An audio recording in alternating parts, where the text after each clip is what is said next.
Paul Binder, founder of the Big Apple Circus.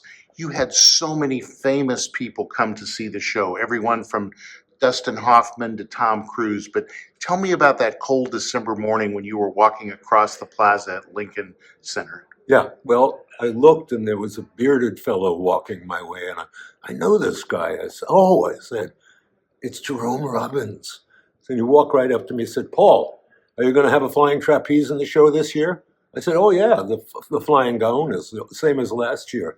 He said, oh, yeah, they were great. Well, I'm headed over to the theater coffee shop for some breakfast. Want to join me? And I said, well, yes, I'll come along. And we went over breakfast.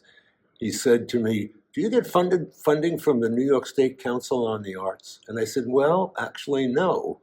We were getting funding, and then they stopped it, saying we weren't theater, because it was the theater division that was funding us. He said, the fools, don't they know you're the original theater? All of the performing arts grew out of what you did, or circus did, of course, the great ritual form. And I said, well, perhaps you'll write them a letter and tell them that. End of story. And he did. And the next thing that happened was you had this legend of New York theater, Broadway, song, dance, music, supporting you. And then what happened next? Well, they restored our funding. I mean, that was the major thing. And we went on, for many, many years after. But I would say one last thing is that many celebrities came to the Big Apple Circus. And when we were lucky enough, they came backstage after the show to say a few words, sign the book. Anyone in particular that you remember? Would you buy Katharine Hepburn? So she came backstage. We had a trapeze hung from the bottom of the bandstands for warm-up purposes for the artists.